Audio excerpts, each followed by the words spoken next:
Assalomu alaykum barchaga. Biz o'tgan darsda Pre-Security bo'limini Offensive Security darsini tugatgandik. Sayt o'zi to'g'ri bo'lib qolibdi, oldingi holatiga qaytibdi. O'tgan safar biroz buzilishlar bo'lib qolgandi. Xo'p, bugungi darsimiz Defensive Security bo'ladi.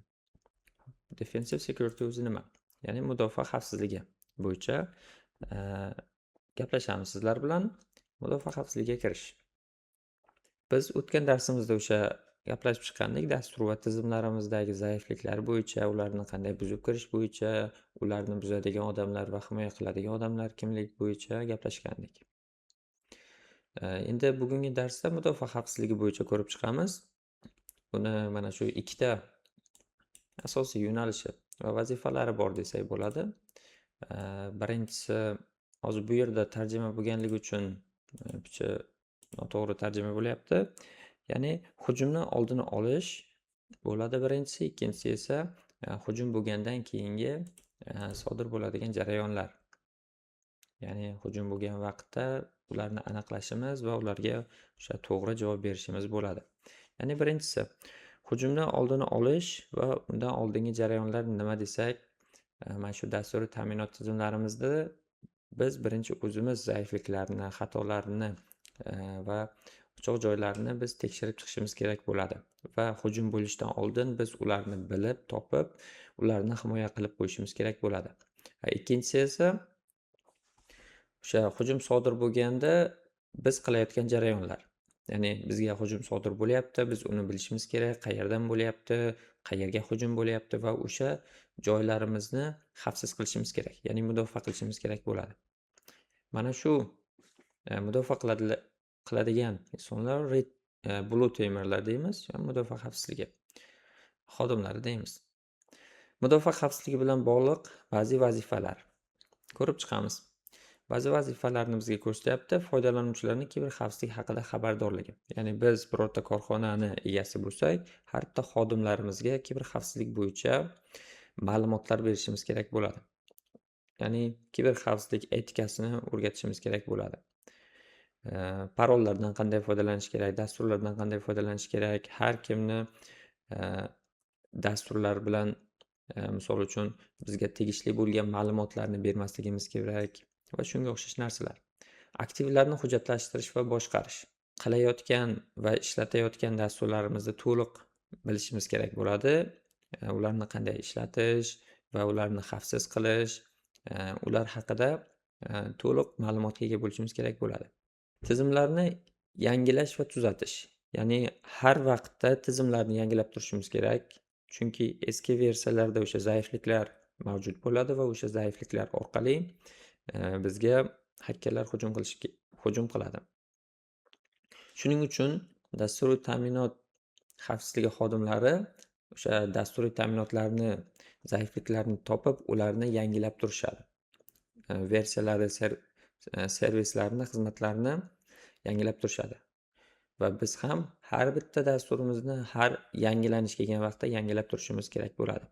Profilaktik xavfsizlik moslamalarini o'rnatish. Qanday moslamalar, ya'ni qanday dasturlar desak ham bo'ladi. Misol uchun firewalllar yoki IDS, IPS tizimlari. Mana shu firewalllarni oladigan bo'lsak, bizga kiradigan trafiklarni tekshirib turadi. Kim kiryapti tizimga, kim chiqyapti, qaysi IP manzillar kirib chiqyapti, o'shalarni tekshirib turadi.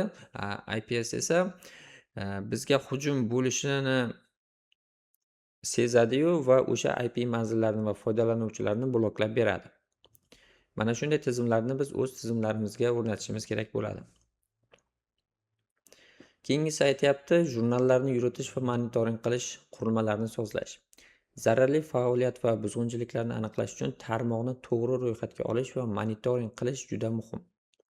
Chunki biz tarmog'imizda har kim kirib chiqyapti, tarmoqqa ulanyapti, saytlarimizga ma'lumot olyapti. O'shalarni monitoring qilib qo'yishimiz kerak bo'ladi.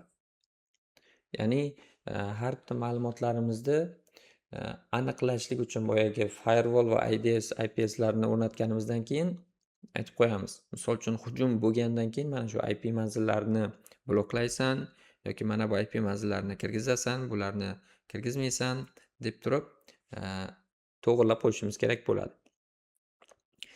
Va keyingi mavzuga bizga tushuntirishyapti. Mudofaa xavfsizligi juda ko'p narsalarni o'z ichiga oladi. Ya'ni ko'pgina sohalar yoki mavzular desak ham bo'ladi. Jarayonlar. Xavfsizlik operatsion markazi. Security Operation System Center yoki tahdid razvedkasi va raqamli sud ekspertizasi va hodisalarga javob berish va zararli dasturlarni tahlil qilish. Ya'ni bular jarayonlar desak ham bo'ladi. Biz mana shu defensive security xodimlari bo'ladigan bo'lsak, mana shularni bilishimiz kerak va shularga qarshi harakatlarni ham bilishimiz kerak bo'ladi. Ya'ni hujum bo'lgandan keyin mana shu narsalar orqali biz ularni tahlil qilib chiqishimiz kerak, to'g'rilab chiqishimiz kerak bo'ladi. Va savol berilyapti, qaysi jamoa mudofaa xavfsizligiga e'tibor qaratadi? Ya'ni blue teamerlar, biz gaplashgandik, red team va blue team guruhlari bor deb. Red teamlar birinchi buzib kirishib, ma'lumotni o'g'irlashib, unga qarata xavfsizlik choralarini ko'rishadi. Blue team esa ko'k jamoa, ya'ni ular birdaniga xavfsizlikni ta'minlashadi. Hujum bo'lmasdan oldin va hujum bo'layotgan jarayonda va undan keyin. Endi o'sha sohalari bo'yicha ko'ramiz. Biz boya aytdik, xavfsizlik operatsiyalar markazi yoki raqamli sud ekspertizasi va hodisalarga javob berish bo'yicha ko'ramiz. Xavfsizlik operatsiyalar markazi nima o'zi? Xavfsizlik operatsiyalar markazi zararli kiber xavfsizlik hodisalarini aniqlash uchun tarmoq va uni tizimlarini kuzatib boradigan kiber xavfsizlik mutaxassislar jamoasi.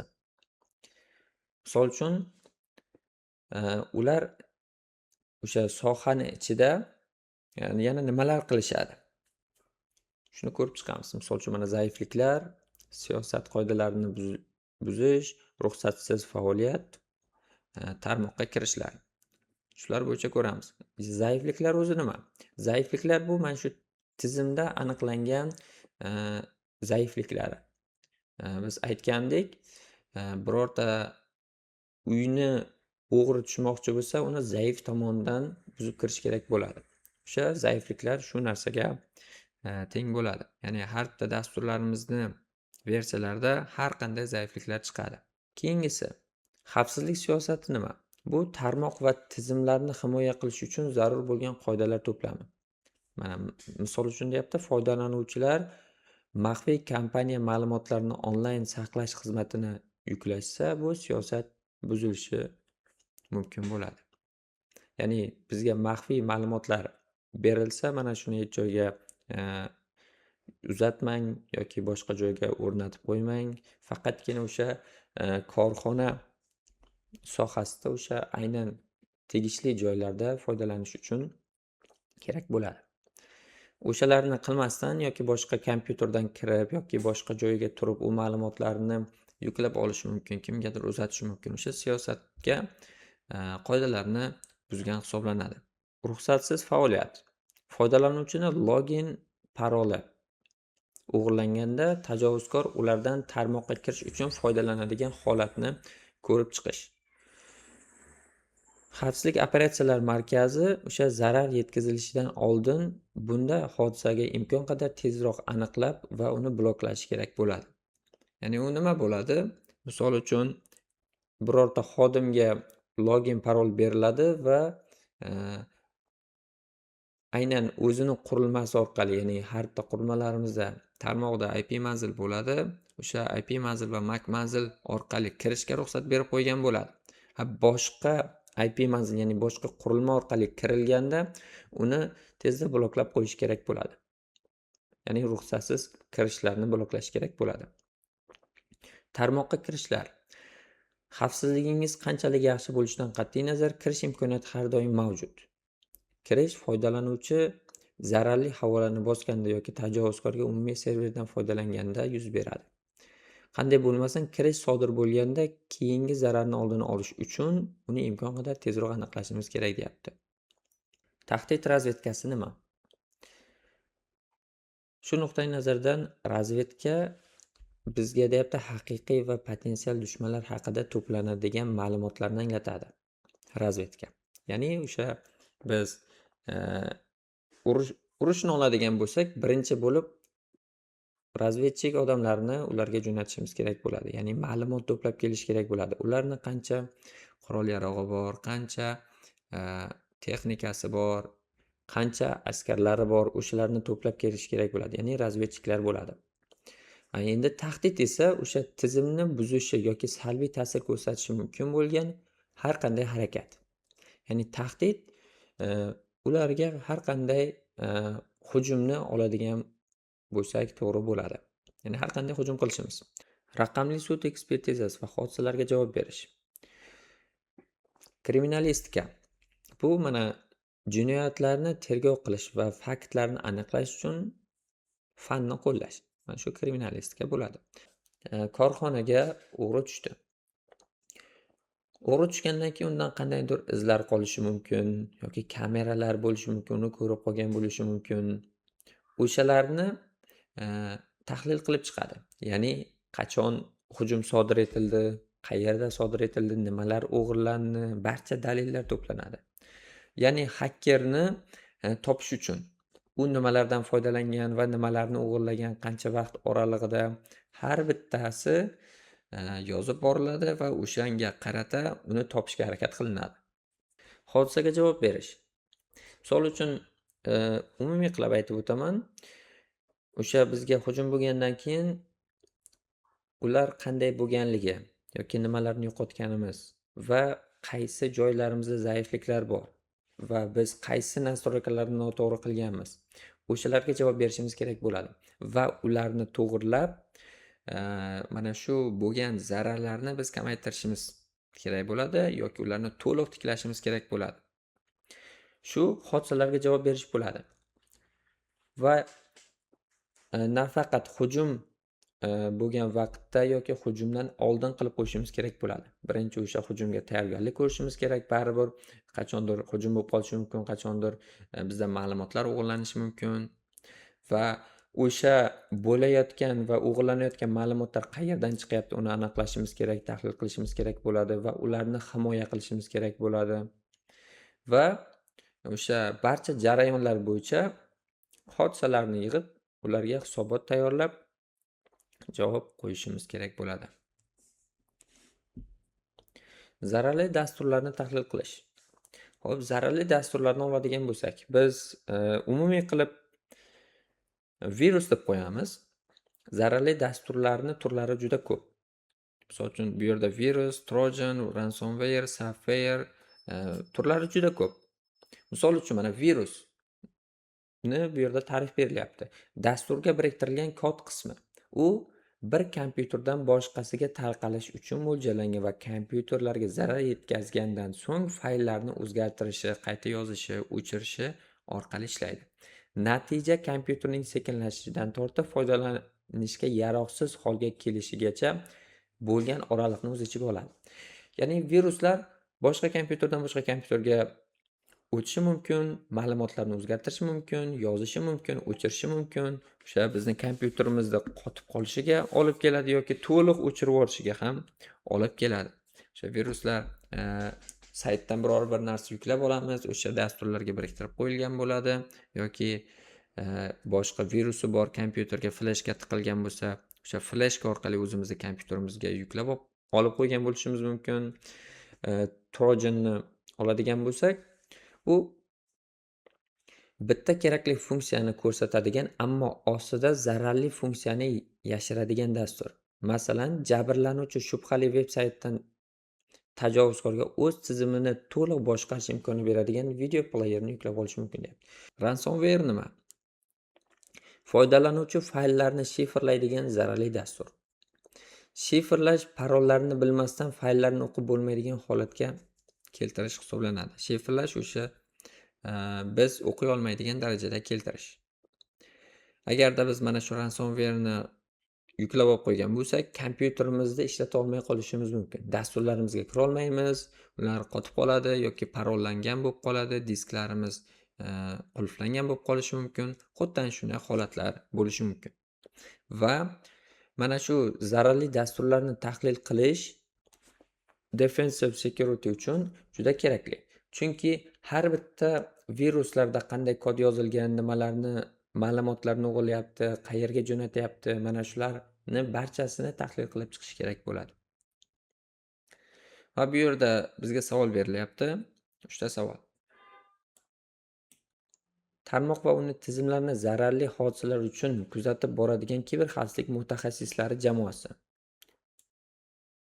Social Analytic odamlar, ya'ni Security Operation Center. Ya'ni biz ko'rib chiqdik, xavfsizlik operatsiyalari markazi bizdan shuni so'rayapti. DFIR nima? Digital Forensics and Incident Response. Biz buni bu yerda ko'rganmiz, ya'ni raqamli sud ekspertizasi va hodisalarga javob berish. Shuni anglatadi. Endi bizga savollarimiz inglizchada, biz hozir faqat saytni o'zbekchada qilib qo'yganmiz. O'zimizga qulay tariqasida. Qaysi turdagi zararli dastur foydalanuvchilardan fayllarga kirish huquqini qayta tiklash uchun pul so'rashi mumkin? Ransomware. Boya biz ko'rdik, u bizni kompyuterimizga tushgandan keyin dasturlarimizni qulflab qo'yadi va ochish uchun bizdan pul talab qilishi mumkin. Xuddi shunday.